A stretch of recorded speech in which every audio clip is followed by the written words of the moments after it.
Three things that SEO can learn from PPC with Amanda White. The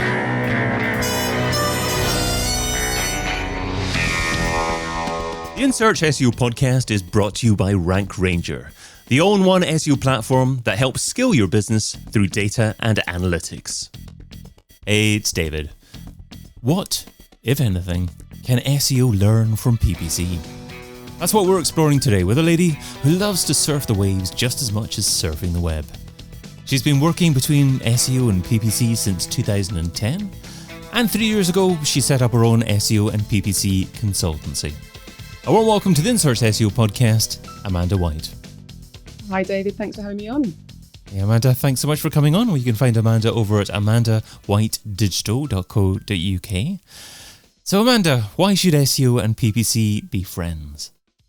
That age-old question. I think it's a really interesting one because in so many sort of previous agencies and roles I've worked in, SEO and PPC aren't friends. And it's so bizarre because the data crosses over in so many ways and it can be so beneficial for them to be friends. But it's still in this day and age where you see, SEOs won't share data with PPCs. PPCs keep their data very guarded. You know, it's their baby and their successes and they don't want to sort of share them. But actually, if we were to share that data, there is so much that we can learn. There's so much that we can gain.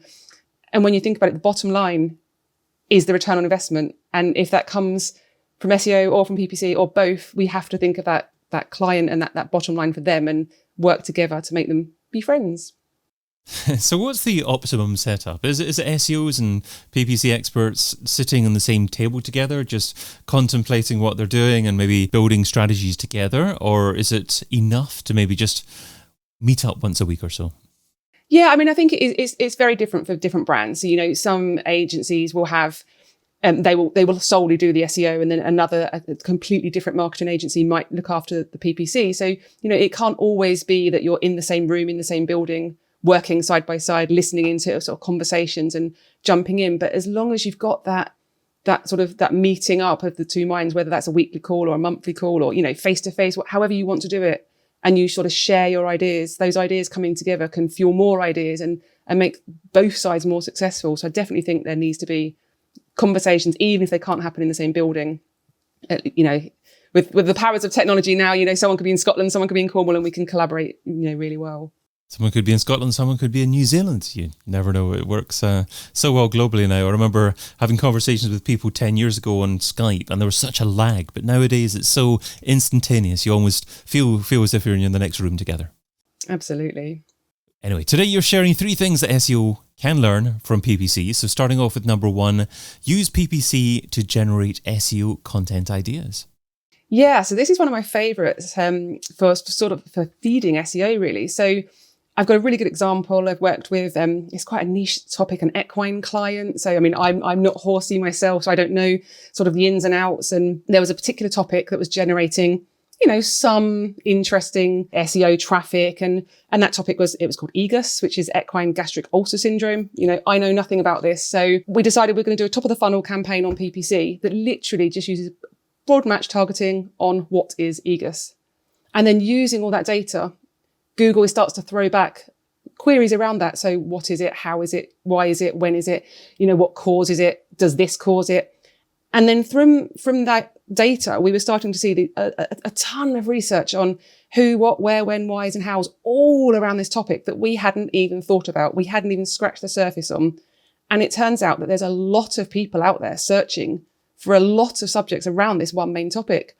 So before we knew it, we'd only spent a couple of weeks on some PPC advertising, literally sending people to this main sort of EGUS page, as it were. And then we were able to mine all that data and pretty much produce a content calendar around each of the subjects to then feed back into that article. So we had just a massive resource of questions that people, our customers, were using around that topic that we hadn't sort of researched and found out about. And I think one of the things that's really interesting is 15% of searches on Google that happen on a daily basis are brand new. So if we look at sort of, you know, whether it's SEMrush or Ahrefs or, you know, historical data, it's always looking at what's been and gone. Whereas we're never going to be tapping into that 15% of new queries, new ways of saying things, new, you know, questions and things that people have. So By running a PPC campaign, you can tap into that live as it happens data and use it for your advantage for both SEO and for PPC. So I've used tools like Answer the Public, like Also Asked in the past to try and determine longer phrase questions that people have that sounded like what you're talking about there. But are you saying that the data available through the process that you suggested is different and might throw up different questions compared with those types of resources? Well, I think the things with those sorts of tools, and I know you can get some free trials on them, but for like the longer terms or like monthly plans can become quite costly if you needed a monthly service for that tool. Whereas you could run a quite small 2-week campaign on one particular topic, and you've got that data then forevermore. If you wanted to use that for the next 12 months, you wouldn't then have to have you wouldn't have to keep running the same campaign. You could just do it on a topic basis. And some of the keywords, when they're on broad match for for quite niche topics, can be really cheap. So you can get a lot of data for not a lot of outlay. Understood. Okay. And your second way that SEO can learn from PPC is use PPC for SEO A/B testing. Yeah, absolutely. So one of the things with SEO is it is a slow, long burner. It's a long process, lots of time investment, and changes can happen very gradually. And there's also a lot of external factors at play. So, there's algorithm updates, there's competitors maybe doing more work than you're doing. And that sort of, the goalposts are always moving with SEO. But when you combine it with PPC, so if you were thinking, say like meta descriptions, for example, you could put some descriptions into your ad copy and you can test all those descriptions and see which one has the highest click-through rate. If you've then got those descriptions and you can see, actually, do you know what one is stand out the best? It's got the highest click-through rate, and then all the rest, we're going to then move that across and use that same sort of description for our SEO campaign. And I know with sort of Search Console, you can push updates through a bit quicker, but it's still, you're at Google's mercy for as and when they're going to, roll out those updates, and you're going to see those changes indexed and appear live. So you can, rather than keep testing on a monthly basis where you keep changing things with your meta descriptions, for example, you can just test them in PPC, get some quick results, and then push that through to SEO. So, this might be an unfair question. You might not know the answer off the top of your head. But obviously, Google are taking certain meta descriptions, as it were, directly from the copy or on a page nowadays. So they're not necessarily using the meta description that you have on your web page. Is it not the case that meta descriptions aren't as important as they used to be, or are you still finding that quite a few Google results are actually using the original meta description? Yeah, I don't like the fact that Google changes meta descriptions. If you've gone to the effort to say, even if you have tested it via the PPC and you've crafted it and you've scripted it in a particular way, I do feel it's a little unfair that Google's like, no, we know what your website's about more than you do, and we're gonna rewrite it for you. I feel like if you don't have a meta description, then Google can come in, read what your website's about, and pop one in for you. And it's trying to be helpful. It's trying to help you out. It's trying to help their customers out by showing what the website's about. So I feel best practice is always to write your own and then hope that, you get through and Google doesn't change them for you.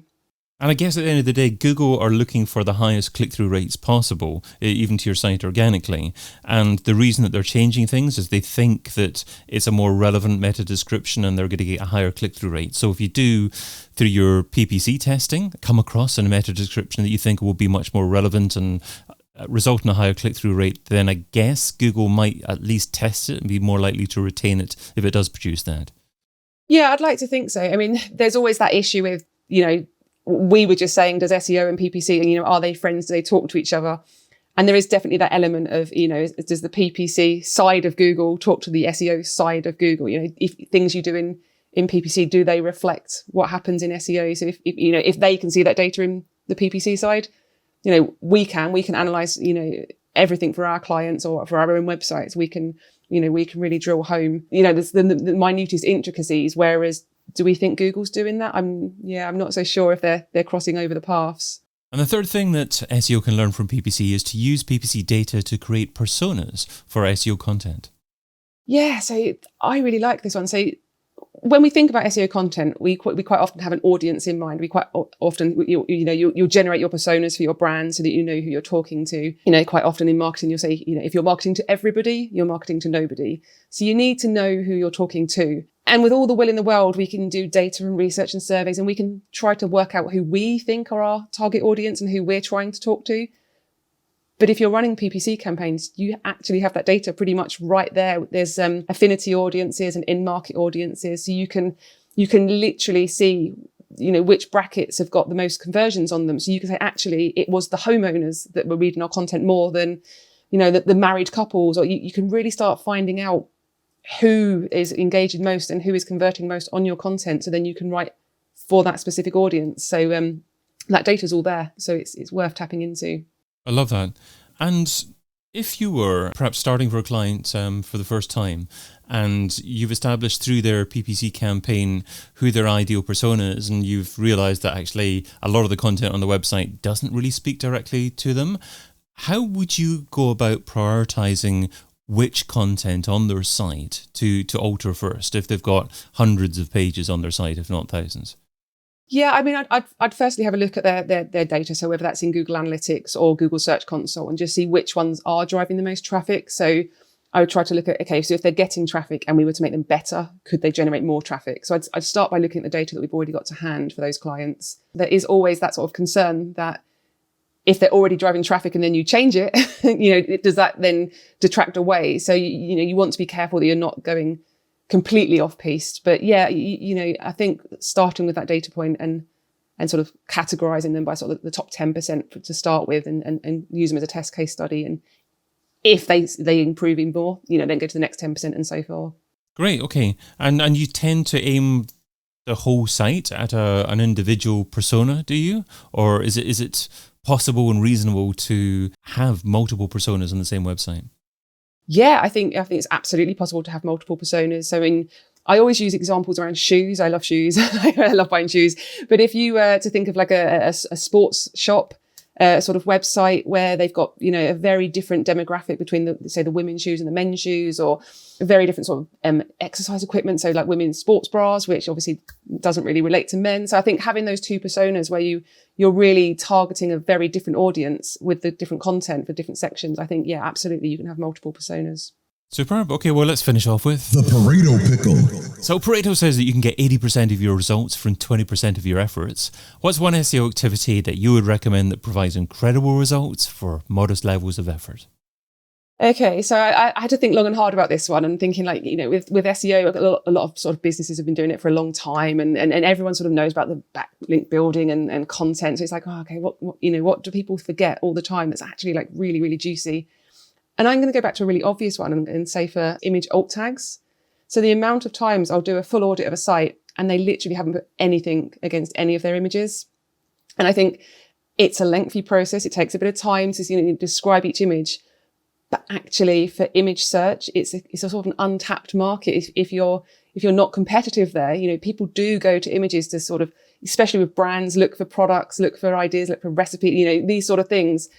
And if you're not labeling your images and giving them an alternative description, then you're kind of missing out on that big chunk of SEO traffic. So I think that one's a biggie that a lot of people forget, a lot of people miss out, or just don't describe sort of uniquely enough to actually, say what's in the image. And are captions just as important? Because I was browsing an agency website recently. I won't say who it is, but it was an agency website, and they had their staff section on there, and underneath their staff photos, I don't think it was the names of the staff. It actually had something like man in an office in a grey shirt and checked blue trousers. So that was the caption underneath the image.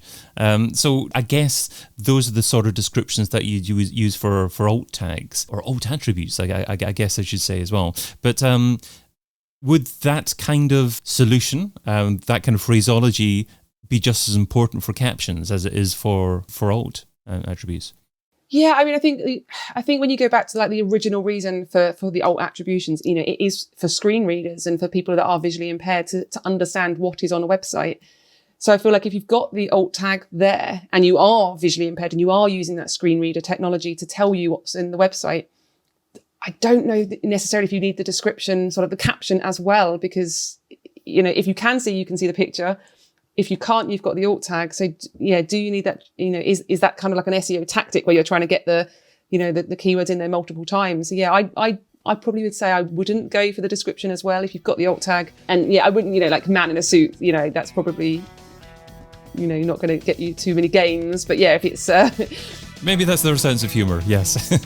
Yeah, maybe. Superb. Okay, well, I've been your host, David Bain. You can find Amanda White over at amandawhitedigital.co.uk. Amanda, thanks so much for being on the In Search SEO podcast. Thank you for having me, David. It's been a pleasure. And thank you for listening. Check out all the previous episodes and sign up for a free trial of the Rank Ranger platform over at rankranger.com.